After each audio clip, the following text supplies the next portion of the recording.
2 ಪೂರ್ವಕಾಲ ವೃತ್ತಾಂತ ಅಧ್ಯಾಯ 20. ಇದಾದ ಮೇಲೆ ಮೋವಾಬ್ಯರು, ಅಮ್ಮೋನಿಯರು, ಮೆಗೂನ್ಯರಲ್ಲಿ ಕೆಲವರು ಯೆಹೋಷಾಫಾಟನಿಗೆ ವಿರೋಧವಾಗಿ ಯುದ್ಧಕ್ಕೆ ಬಂದರು. ದೂತರು ಬಂದು ಯೆಹೋಷಾಫಾಟನಿಗೆ, ಮಹಾಸಮೂಹವು ನಿನಗೆ ವಿರೋಧವಾಗಿ ಲವಣ ಸಮುದ್ರದ ಆಚೆಯಲ್ಲಿರುವ ಅರಾಮ್ ಪ್ರಾಂತದ ಕಡೆಯಿಂದ ಬಂದು ಈಗ ಏಂಗೆದೆ ಎನಿಸಿಕೊಳ್ಳುವ ಹಚಚೋನ್ ತಾಮಾರಿನಲ್ಲಿರುತ್ತಾರೆಂದು ತಿಳಿಸಿದಾಗ ಯೆಹೋಷಾಫಾಟನು ಹೆದರಿ ಯೆಹೋವನನ್ನೇ ಆಶ್ರಯಿಸಿಕೊಳ್ಳಬೇಕೆಂದು ನಿರ್ಣಯಿಸಿಕೊಂಡು ಯೆಹೂದ್ಯರೆಲ್ಲರೂ ಉಪವಾಸ ಮಾಡಬೇಕೆಂದು ಪ್ರಕಟಿಸಿದನು. ಆಗ ಯೆಹೂದ್ಯರು ಯೆಹೋವನ ಸಹಾಯವನ್ನು ಕೇಳಿಕೊಳ್ಳುವುದಕ್ಕಾಗಿ ತಮ್ಮ ಎಲ್ಲ ಪಟ್ಟಣಗಳಿಂದ ಆತನ ಸನ್ನಿಧಿಯಲ್ಲಿ ಕೂಡಿ ಬಂದರು. ಯೆಹೂದ್ಯರು, ಯೆರೂಸಲೇಮಿನವರು ಯೆಹೋವನ ಆಲಯದ ಹೊಸ ಪ್ರಾಕಾರದಲ್ಲಿ ಸಭೆಯಾಗಿ ನೆರೆದು ಬಂದಾಗ ಯೆಹೋಷಾಫಾಟನು ಅದರ ಮುಂಗಡೆಯಲ್ಲಿ ನಿಂತು, ಯೆಹೋವನೇ, ನಮ್ಮ ಪಿತೃಗಳ ದೇವರೇ, ಪರಲೋಕದಲ್ಲಿ ದೇವರಾಗಿರುವಾತನು ನೀನಲ್ಲವೋ? ನೀನು ಜನಾಂಗಗಳ ಎಲ್ಲ ರಾಜ್ಯಗಳನ್ನು ಆಳುವವನಾಗಿರುತ್ತಿ. ನಿನ್ನ ಹಸ್ತದಲ್ಲಿ ಬಲಪರಾಕ್ರಮಗಳಿರುತ್ತವೆ. ನಿನ್ನೆದುರಿನಲ್ಲಿ ಯಾರೂ ನಿಲ್ಲಲಾರರು. ನಮ್ಮ ದೇವರಾದ ನೀನು ನಿನ್ನ ಪ್ರಜೆಗಳಾದ ಇಸ್ರಾಯೇಲ್ಯರ ಎದುರಿನಿಂದ ಈ ದೇಶದ ನಿವಾಸಿಗಳನ್ನು ಹೊರಡಿಸಿ ದೇಶವನ್ನು ನಿನ್ನ ಸ್ನೇಹಿತನಾದ ಅಬ್ರಹಾಮನ ಸಂತಾನದವರಿಗೆ ಶಾಶ್ವತ ಸ್ವಾಸ್ಥ್ಯವನ್ನಾಗಿ ಕೊಟ್ಟಿಯಲ್ಲ. ಅವರು ಈ ದೇಶದಲ್ಲಿ ಇಳುಕೊಂಡು ಇದರಲ್ಲಿ ನಿನ್ನ ಹೆಸರಿಗೋಸ್ಕರ ಪವಿತ್ರಾಲಯವನ್ನು ಕಟ್ಟಿ ತಮ್ಮ ಮೇಲೆ ಖಡ್ಗವಿಧಿ, ಘೋರವ್ಯಾಧಿ, ಕ್ಷಾಮ ಮೊದಲಾದ ಆಪತ್ತುಗಳು ಬರುವಾಗ ತಾವು ನಿನ್ನ ನಾಮಮಹತ್ತು ಇರುವ ಈ ಆಲಯದ ಮುಂದೆಯೂ ನಿನ್ನ ಮುಂದೆಯೂ ನಿಂತು ತಮ್ಮ ಇಕ್ಕಟ್ಟಿನಲ್ಲಿ ನಿನಗೆ ಮೊರೆಯಿಡುವುದಾದರೆ ನೀನು ಕೇಳಿ ರಕ್ಷಿಸುವಿ ಎಂದುಕೊಂಡರಷ್ಟೇ. ಈ ಅಮ್ಮೋನಿಯರನ್ನು, ಮೋವಾಬ್ಯರನ್ನು, ಸೇಯೀರ್ ಪರ್ವತ ಪ್ರದೇಶದವರನ್ನೂ ನೋಡು. ಇಸ್ರಾಯೇಲ್ಯರು ಐಗುಪ್ತ ದೇಶದಿಂದ ಬರುತ್ತಿದ್ದಾಗ ಇವರ ದೇಶದಲ್ಲಿ ನುಗ್ಗಬಾರದೆಂದು ನಿನ್ನಿಂದ ಅಪ್ಪಣೆ ಹೊಂದಿ ಇವರನ್ನು ಸಂಹರಿಸದೆ ವಾರೆಯಾಗಿ ಹೋದರಲ್ಲ. ಈಗ ಇವರು ಉಪಕಾರಕ್ಕೆ ಅಪಕಾರ ಮಾಡಿ ನೀನು ನಮಗೆ ಅನುಗ್ರಹಿಸಿದ ಸ್ವಾಸ್ಥ್ಯದೊಳಗಿಂದ ನಮ್ಮನ್ನು ಹೊರಪಡಿಸುವುದಕ್ಕೋಸ್ಕರ ನಮ್ಮ ಮೇಲೆ ಯುದ್ಧಕ್ಕೆ ಬಂದಿರುತ್ತಾರೆ. ನಮ್ಮ ದೇವರೇ, ಅವರನ್ನು ದಂಡಿಸದೆ ಬಿಡುವಿಯೋ? ನಮ್ಮ ಮೇಲೆ ಬಂದ ಈ ಮಹಾಸಮೂಹದ ಮುಂದೆ ನಿಲ್ಲುವುದಕ್ಕೆ ನಮ್ಮಲ್ಲಿ ಬಲವಿಲ್ಲ. ಏನು ಮಾಡಬೇಕೆಂಬುದು ತಿಳಿಯದು. ನಮ್ಮ ಕಣ್ಣುಗಳು ನಿನ್ನನ್ನೇ ನೋಡುತ್ತವೆ ಎಂದು ಪ್ರಾರ್ಥಿಸಿದನು. ಎಲ್ಲ ಯೆಹೂದ್ಯರು ಅವರ ಹೆಂಡತಿ ಮಕ್ಕಳು ಯೆಹೋವನ ಸನ್ನಿಧಿಯಲ್ಲಿ ನಿಂತಿದ್ದರು.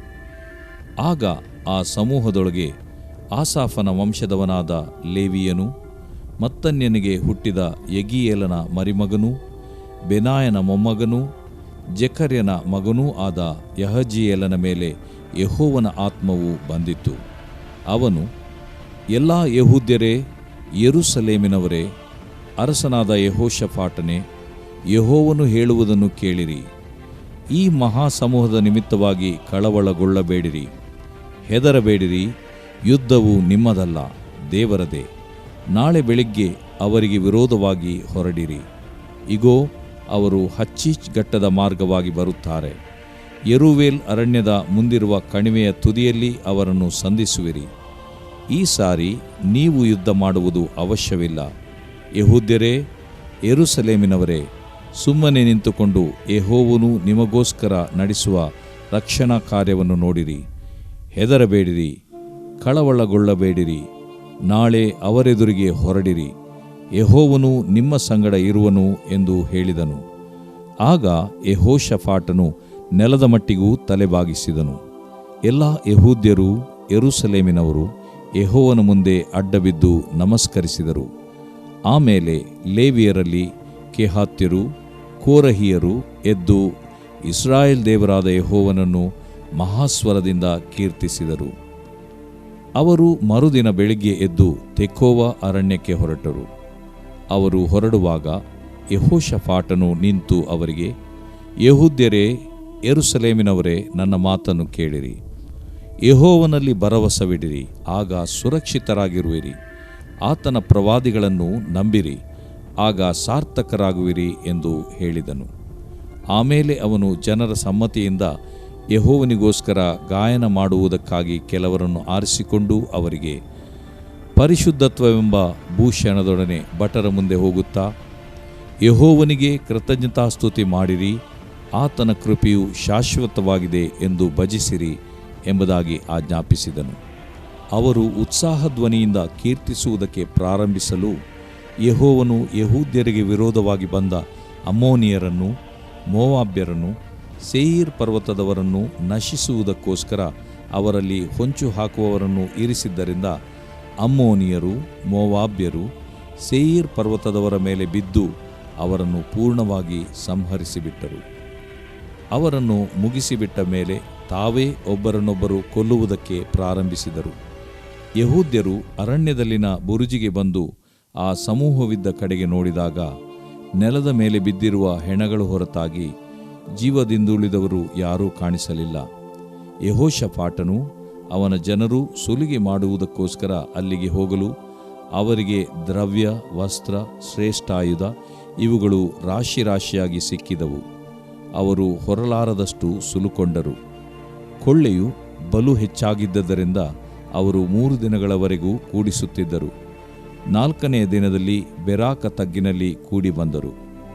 ಅವರು ಅಲ್ಲಿ ಯೆಹೋವನನ್ನು ಸ್ತುತಿಸಿದ್ದರಿಂದ ಆ ಸ್ಥಳಕ್ಕೆ ಇಂದಿನವರೆಗೂ ಬೆರಾಕ ತಗ್ಗು ಎಂಬ ಹೆಸರಿದೆ. ಆಮೇಲೆ ಯೆಹೂದ್ಯರೂ ಯೆರೂಸಲೇಮಿನವರು ಅವರ ಮುಂಗಡೆಯಲ್ಲಿ ಯೆಹೋಷಾಫಾಟನು ಯೆಹೋವನು ತಮಗೆ ಶತ್ರುಗಳ ಮೇಲೆ ಜಯವನ್ನು ಅನುಗ್ರಹಿಸಿದ್ದಾನೆಂದು ಜಯಘೋಷ ಮಾಡುತ್ತಾ ಯೆರೂಸಲೇಮಿಗೆ ಹಿಂದಿರುಗಿದರು.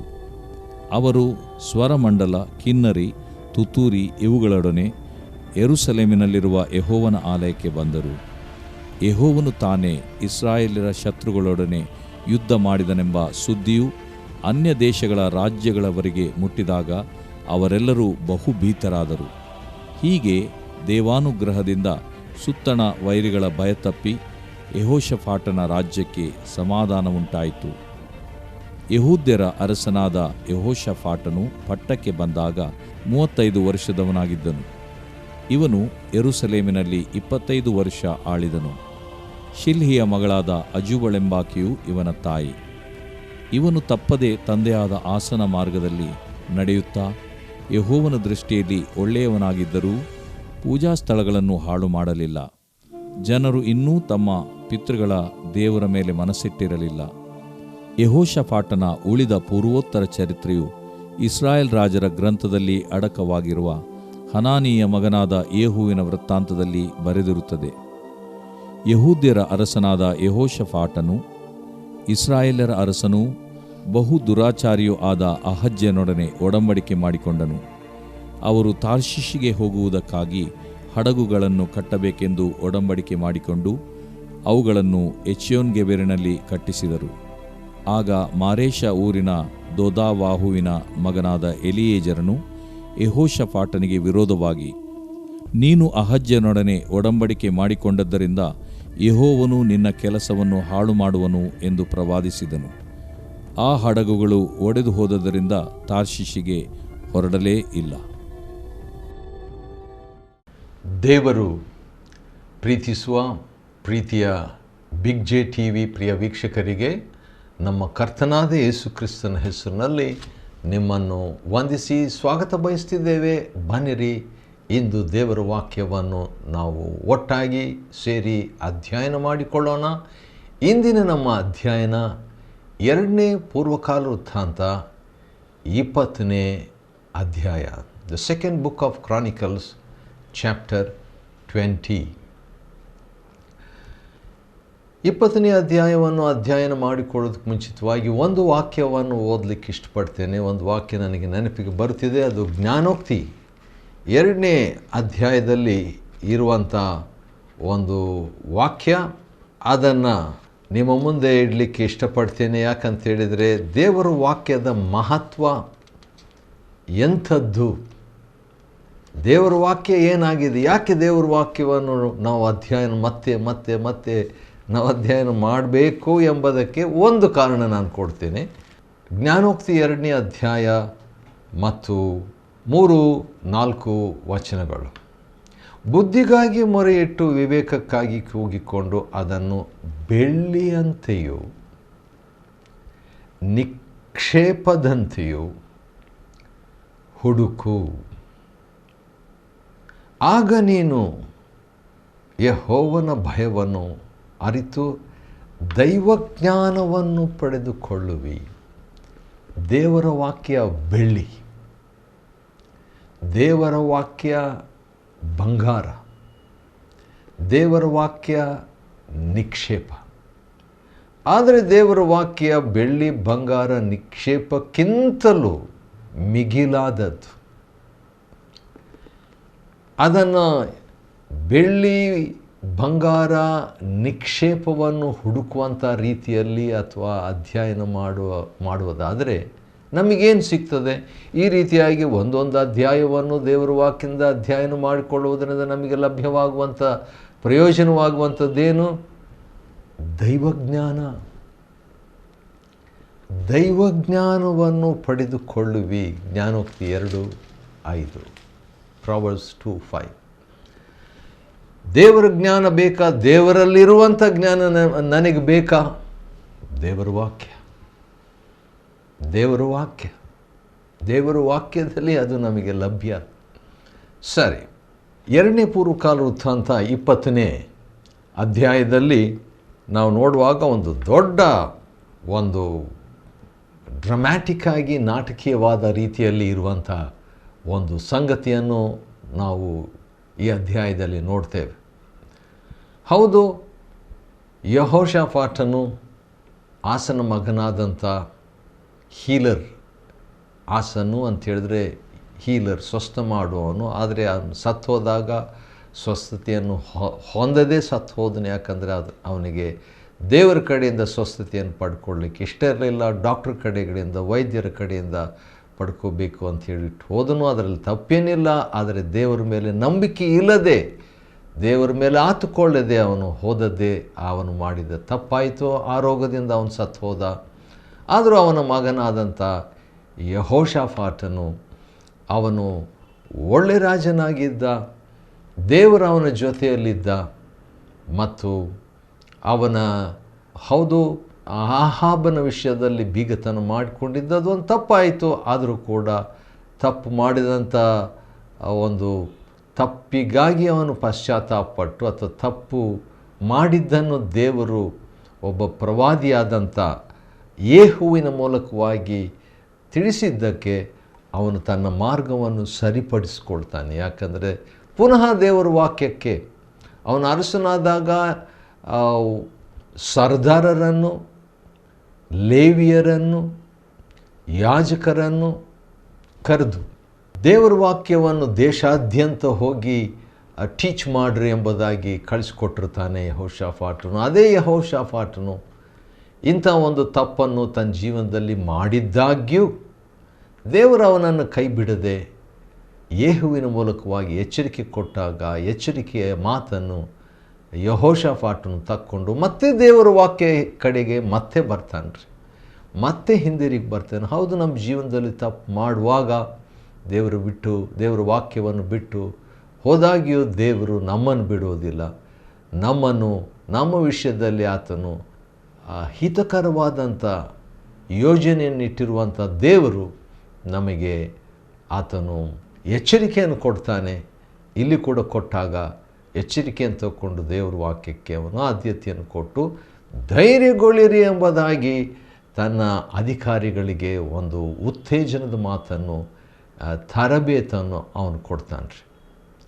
ಈ ರೀತಿಯಾಗಿದ್ದಾಗ ಒಂದಿನ ಏನಾಯ್ತು ಅಂತ ಹೇಳಿದರೆ, 3 ದೇಶದವರು,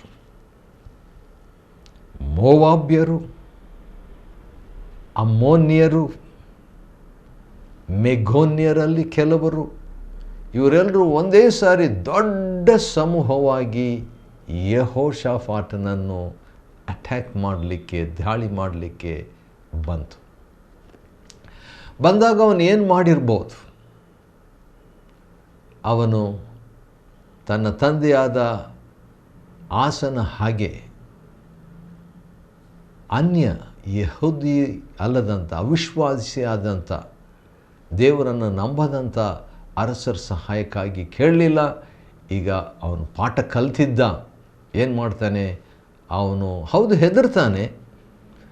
ಸ್ವಲ್ಪ ಮುಂಚೆನೇ ಧೈರ್ಯವಾಗಿರ್ರಿ ಎಂಬುದಾಗಿ 19ನೇ ಅಧ್ಯಾಯದಲ್ಲಿ ಅವನು ಹೇಳಿರ್ತಾನೆ. ಧೈರ್ಯದಿಂದ ಕೆಲಸ ಮಾಡಿರಿ ಅಂತ ಹೇಳ್ಬಿಟ್ಟು 11ನೇ ವಚನ, 19, 11 2ನೇ ಪೂರ್ವಕಾಲ ವೃತ್ತಾಂತ. ಆದರೆ 20ನೇ ಅಧ್ಯಾಯ 2ನೇ ಪೂರ್ವಕಾಲ ವೃತ್ತಾಂತ 3ನೇ ವಚನದಲ್ಲಿ ನೋಡುವಾಗ ಅವನು ಹೆದರಿ ಬಿಡ್ತಾನೆ. ಅನಿರೀಕ್ಷಿತವಾದ ರೀತಿಯಲ್ಲಿ 3 ದೇಶಗಳು ಯುದ್ಧಕ್ಕೆ ಬರುವಾಗ ಸ್ವಲ್ಪ ಭಯ ಆಗೇ ಆಗುತ್ತೆ.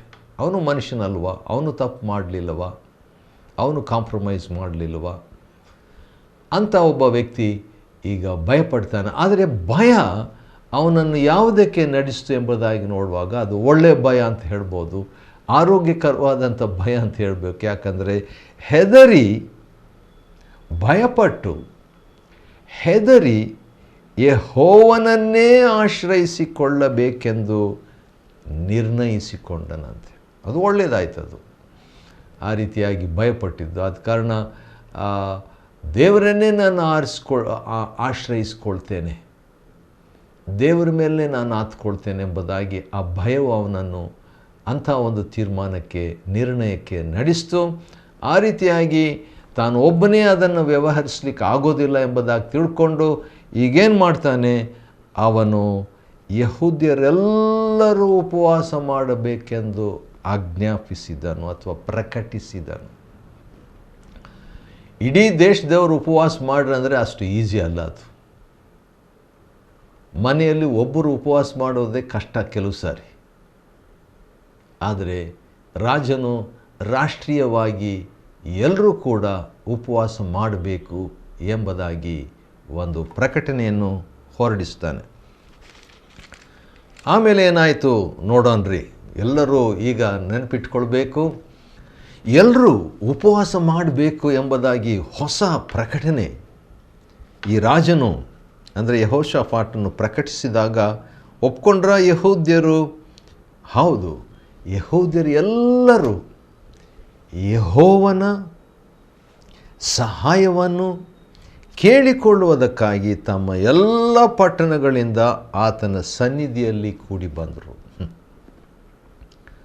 ಯಾರೋ ಒಬ್ಬರು ಒಂದು ಹಳ್ಳಿಯಿಂದ ಬರ್ತಾ ಇದ್ದಾರೆ, ಇನ್ನೊಂದು ಹಳ್ಳಿಯಿಂದ ಬರ್ತಿದ್ದಾರೆ, ಇನ್ನೊಂದು ಊರಿಂದ ಬರ್ತಿದ್ದಾರೆ. ಈ ರೀತಿಯಾಗಿ ಹೋಗ್ತಿದ್ದಾಗ ರಸ್ತೆಯಲ್ಲಿ ಒಬ್ಬರು ಕೇಳ್ತಾರೆ, ಎಲ್ಲಿಗೆ ಹೋಗ್ತೀರಿ?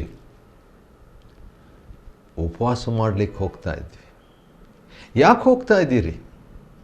ರಾಜ ನಮ್ಮನ್ನು ಕರೆಸಿದ್ದಾನೆ, ಆದ ಕಾರಣ ನಾವು ಉಪವಾಸ ಮಾಡಬೇಕು ಅಂತ ದೇವರ ಸನ್ನಿಧಿಯಲ್ಲಿ, ದೇವರ ಆಲಯದ ಕಡೆಗೆ ನಾವು ಹೋಗ್ತಾ ಇದ್ದೀವಿ ಅಂತ ಹೇಳ್ಬಿಟ್ಟು ಎಲ್ಲರೂ ಬಂದ್ರಂತೆ. ಎಲ್ಲರೂ ಕೂಡ ಬಂದು ಸೇರಿದಾಗ ಏನಾಗ್ತದೆ, ಯೆಹೋಷಾಫಾಟನು ಒಂದು ಪ್ರಾರ್ಥನೆ ಮಾಡ್ತಾನೆ. ನನಗೆ ಭಾಳ ಇಷ್ಟ ಆಯ್ತು ಆ ಪ್ರಾರ್ಥನೆ. 6ನೇ ವಚನದಲ್ಲಿ 2ನೇ ಪೂರ್ವಕಾಲ ವೃತ್ತಾಂತ 20ನೇ ಅಧ್ಯಾಯ, second book of chronicles chapter 20 verse 6 onwards, 6ನೇ ವಚನದಿಂದ ಇರುವಂಥದ್ದು. ಯೆಹೋವನೇ, ನಮ್ಮ ಪಿತೃಗಳ ದೇವರೇ, ಪರಲೋಕದಲ್ಲಿ ದೇವರಾಗಿರುವ ಆತನು ನೀನಲ್ಲವೋ? ಗ್ಯಾರಂಟಿ ಇತ್ತು ಯೆಹೋಷಾಫಾಟನಿಗೆ. ಏನಂತ? ದೇವರು ಪರಲೋಕದಲ್ಲಿ ಇದ್ದಾನೆ, ಆತನ ಹೆಸರು ಇರುವಾತನೇ ಆಗಿದ್ದಾನೆ. ಯೆಹೋವನು, ನೀನು ಜನಾಂಗಗಳ ಎಲ್ಲ ರಾಜ್ಯಗಳನ್ನು ಆಳುವವನಾಗಿರುತ್ತಿ. ವಾವ್, ಇದು ನನಗೆ ಭಾಳ ಇಷ್ಟವಾಯಿತು. ಯಾಕಂತ ಹೇಳಿದ್ರೆ ನನಗೆ ಗೊತ್ತಿದ್ದಿಲ್ಲ ಇಂಥ ಒಂದು ಮಾತನ್ನು ಯೆಹೋಷಾಫಾಟನು ಬಳಸಿದ್ದಾನೆ ಅಂತ ಹೇಳ್ಬಿಟ್ಟು. ಯಾಕಂದರೆ ಇದೇ ಮಾತನ್ನು ಪೌಲನು ಹೊಸ ಒಡಂಬಡಿಕೆಯಲ್ಲಿ ಅದನ್ನು ನೋಡಿಬಿಡೋದು ಒಳ್ಳೆಯದಂತ ನನಗೆ ಅನಿಸ್ತದೆ. ಕೊಲೊಸ್ಯರಿಗೆ ಬರೆದ ಪತ್ರಿಕೆ 2ನೇ ಅಧ್ಯಾಯದಲ್ಲಿ ನಾವು ಅದನ್ನು ನೋಡ್ತೀವಿ ರೀ. ಕೊಲೊಸ್ಯರಿಗೆ ಬರೆದ ಪತ್ರಿಕೆ 2ನೇ ಅಧ್ಯಾಯ ಏನಿದೆ ಅಂತ ಹೇಳ್ಬಿಟ್ಟು ನೋಡೋಣ. ಭಾಳ ಒಂದು ಪವರ್ಫುಲ್ಲಾಗಿ ಇರುವಂಥ ಶಕ್ತಿಯುತವಾದಂಥ ಒಂದು ಮಾತು, ಸತ್ಯವಾದಂಥ ಮಾತು, ಅಧಿಕಾರಕ್ಕೆ ಸಂಬಂಧಿಸಿದಂಥ ಮಾತು. ಕೊಲೊಸ್ಸೆ 2:11, ಆತನು ಅಂದರೆ ಯೇಸು ಕ್ರಿಸ್ತನು ಎಲ್ಲ ದೊರೆತನಗಳಿಗೂ, ಯೇಸು ಕ್ರಿಸ್ತನು ಎಲ್ಲ ದೊರೆತನಗಳಿಗೂ ಅಧಿಕಾರಿಗಳಿಗೂ ಶಿರಸ್ಸು. ಎಲ್ಲ ಮಂತ್ರಿಗಳು, ಎಲ್ಲ ರಾಷ್ಟ್ರಪತಿಗಳು, ಎಲ್ಲ ಪ್ರಧಾನಮಂತ್ರಿಗಳು, ಪೌಲನು ಹೇಳುವಂಥ ಒಂದು ಮಾತು, ಎಲ್ಲ ರಾಜರಿಗೂ ಎಲ್ಲ ಅಧಿಕಾರಿಗಳಿಗೂ ಶಿರಸ್ಸು ಯೇಸು ಕ್ರಿಸ್ತನು ಎಂಬುದಾಗಿ ಇಲ್ಲಿ ನೋಡುವಾಗ ಯೆಹೋಷಾಫಾಟನು ಹೇಳುವಂಥ ಮಾತು ಭಾಳ ಆಶ್ಚರ್ಯ. ಅಂಥ ಒಂದು ಮಾತನ್ನೇ ಇಲ್ಲಿ ಕೂಡ ಹೇಳ್ತಿದ್ದಾನೆ. ಅದೇನಂತ ಹೇಳ್ತಿದ್ದಾನೆ? ನೀನು ಜನಾಂಗಗಳ ಎಲ್ಲ ದೇಶಗಳನ್ನು ಆಳುವವನಾಗಿರ್ತೀನಿ. ನಾನು ಅಂದುಕೊಂಡೆ ಬರೀ ಇಸ್ರಾಯೇಲ್ ದೇಶವನ್ನು ಮಾತ್ರ ದೇವರು ಆಳ್ವಿಕೆ ಮಾಡ್ತಾನೆ, ಅಥವಾ ಯೆಹೂದದ ದೇಶವನ್ನು ಮಾತ್ರ ಆಳ್ವಿಕೆ ಮಾಡ್ತಾನೆ, ಇಸ್ರಾಯೇಲ್ ದೇಶ 2 ಭಾಗ ಆಗೋಯ್ತಲ್ವ? ಹಾಗಲ್ಲ. ಇವನ ಮಾತು ಭಾಳ ಶಕ್ತಿಯುತವಾದಂಥ ಸತ್ಯವಾದಂಥ ಮಾತು. ದೇವರು ಇಂಥ ಒಂದು ಎಲ್ಲ ದೇಶಗಳನ್ನು ಆತನು ಆಳುವವನಾಗಿದ್ದಾನೆ ಅಂತ ಹೇಳ್ಬಿಟ್ಟು. ನಮ್ಮ ಕರ್ತನಾದ ಯೇಸು ಕ್ರಿಸ್ತನು ಸತ್ತು ಹೂಣಲ್ಪಟ್ಟು 3ನೇ ದಿವಸ ಜಯವೀರನಾಗಿ ಎದ್ದ ಮೇಲೆ ಹೇಳಿದಂಥ ಒಂದು ಮಾತು ನೆನಪಿಗೆ ಬರ್ತದೆ. ಮತ್ತಾಯ 28:19ನೇ ವಚನದಲ್ಲಿ, ಪರಲೋಕದಲ್ಲಿಯೂ ಭೂಲೋಕದಲ್ಲಿಯೂ ಎಲ್ಲ ಅಧಿಕಾರವು ನನಗೆ ಕೊಡಲ್ಪಟ್ಟಿದೆ.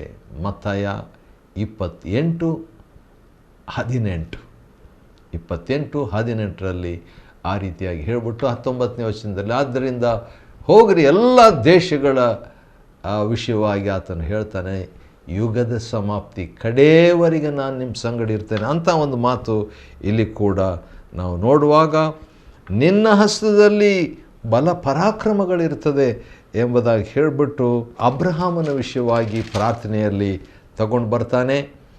ಯೆಹೋಷಾಫಾಟನು ನಿನ್ನ ಹೆಸರು ಅಲ್ಲಿ ಅವನ ಪ್ರಾರ್ಥನೆಯಲ್ಲಿರುವಂಥ ಹೈಲೈಟ್ಸ್ ಮಾತ್ರ ನಾವು ನೋಡೋಣ. 8ನೇ ವಚನ ನಿನ್ನ ಹೆಸರಿಗೋಸ್ಕರ, 9ನೇ ವಚನ 2ನೇ ಪೂರ್ವಕಾಲ ವೃತ್ತಾಂತ 20:9 ನಿನ್ನ ನಾಮ ಮಹತ್ತು, 9ನೇ ವಚನ ನಿನ್ನ ಮುಂದೆ, 9ನೇ ವಚನ ನಿನಗೆ ಮೊರೆ ಇಡುವುದಾದರೆ, 10ನೇ ವಚನ ನೀನು ಕೇಳಿ, 10ನೇ ವಚನ 2ನೇ ಭಾಗ ನಿನ್ನಿಂದ, 11ನೇ ವಚನ ನೀನು ನಮಗೆ ಅನುಗ್ರಹಿಸಿದ ಸ್ವಾಸ್ಥ್ಯ, 12ನೇ ವಚನ ನಮ್ಮ ದೇವರೇ ನಿನ್ನನ್ನೇ ನೋಡ್ತೇವೆ. ಅದೇ 12ನೇ ವಚನದಲ್ಲಿ ನಮ್ಮಲ್ಲಿ ಬಲವಿಲ್ಲ, ಏನು ಮಾಡಬೇಕೆಂಬುದು ತಿಳಿಯದು, ನಮ್ಮ ಕಣ್ಣುಗಳು ನಿನ್ನನ್ನೇ ನೋಡುತ್ತವೆ. ಈ ರೀತಿಯಾಗಿ ಆ ಪ್ರೇಯರ್ ಮಾಡ್ತಾ ಇದ್ದಾಗ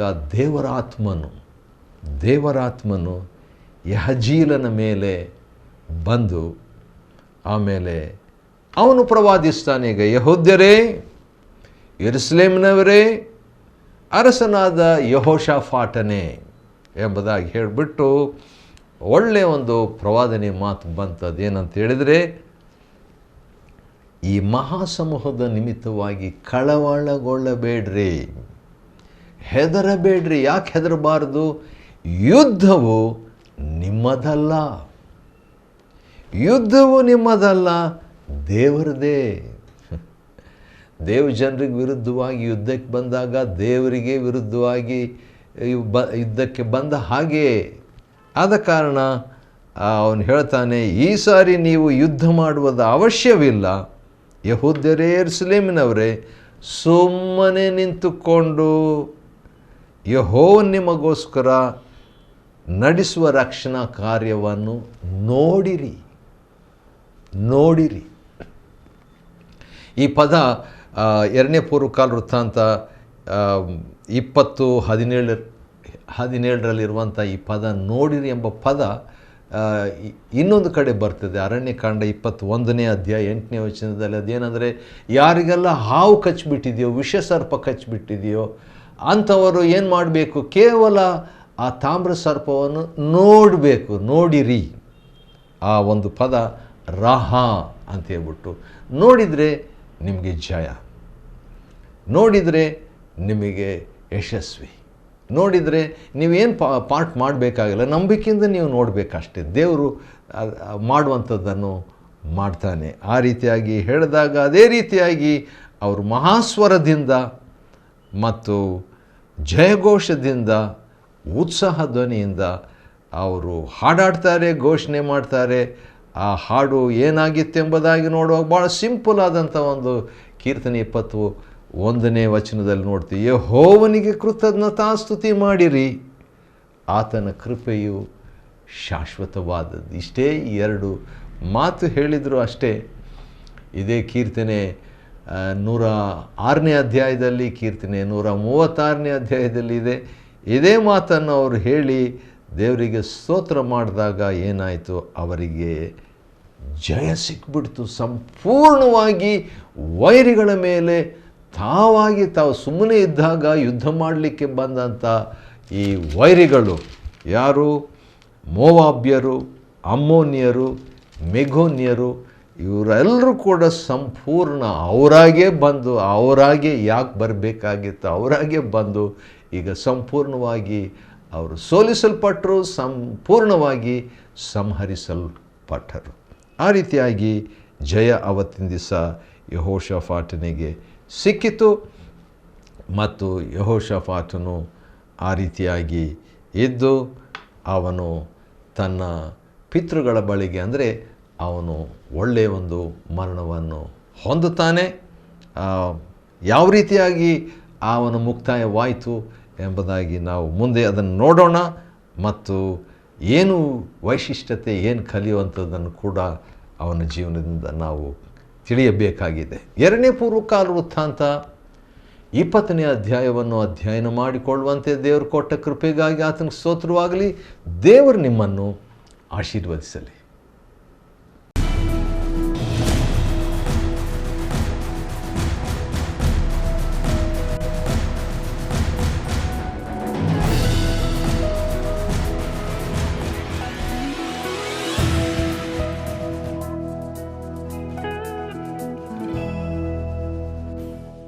Chapter 20.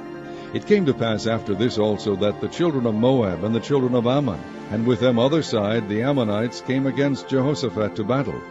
Then there came some that told Jehoshaphat, saying, There cometh a great multitude against thee from beyond the sea on this side Syria, and behold, they be in Hazazon Tamar, which is En-gedi. And Jehoshaphat feared and set himself to seek the Lord, and proclaimed a fast throughout all Judah. And Judah gathered themselves together to ask help of the Lord. Even out of all the cities of Judah they came to seek the Lord. And Jehoshaphat stood in the congregation of Judah and Jerusalem in the house of the Lord before the new court, and said, O Lord God of our fathers, art not thou God in heaven, and rulest not thou over all the kingdoms of the heathen? And in thine hand is there not power and might, so that none is able to withstand thee? Art not thou our God, who didst drive out the inhabitants of this land before thy people Israel, and gavest it to the seed of Abraham thy friend forever? And they dwelt therein, and have built thee a sanctuary therein for thy name, saying, If, when evil cometh upon us, as the sword, judgment, or pestilence, or famine, we stand before this house, and in thy presence, for thy name is in this house, and cry unto thee in our affliction, then thou wilt hear and help. And now behold, the children of Ammon and Moab and Mount Seir, whom thou wouldest not let Israel invade when they came out of the land of Egypt, but they turned from them and destroyed them not. Behold, I say, how they reward us, to come to cast us out of thy possession, which thou hast given us to inherit. O our God, wilt thou not judge them? For we have no might against this great company that cometh against us, neither know we what to do, but our eyes are upon thee. And all Judah stood before the Lord, with their little ones, their wives, and their children. Then upon Jahaziel, the son of Zechariah, the son of Benaiah, the son of Jael, the son of Mattaniah, a Levite of the sons of Asaph, came the Spirit of the Lord in the midst of the congregation. And he said, Hearken ye, all Judah, and ye inhabitants of Jerusalem, and thou King Jehoshaphat, thus saith the Lord unto you, Be not afraid nor dismayed by reason of this great multitude, for the battle is not yours, but God's. Tomorrow go ye down against them. Behold, they come up by the cliff of Ziz, and ye shall find them at the end of the brook before the wilderness of Jeruel. Ye shall not need to fight in this battle. Set yourselves, stand ye still, and see the salvation of the Lord with you. O Judah and Jerusalem, fear not, nor be dismayed. Tomorrow go out against them, for the Lord will be with you. And Jehoshaphat bowed his head with his face to the ground, and all Judah and the inhabitants of Jerusalem fell before the Lord, worshipping the Lord. And the Levites of the children of the Kohathites and of the children of the Korhites stood up to praise the Lord God of Israel with a loud voice on high. And they rose early in the morning, and went forth into the wilderness of Tekoa. And as they went forth, Jehoshaphat stood and said, Hear me, O Judah, and ye inhabitants of Jerusalem. Believe in the Lord your God, so shall ye be established. Believe his prophets, so shall ye prosper.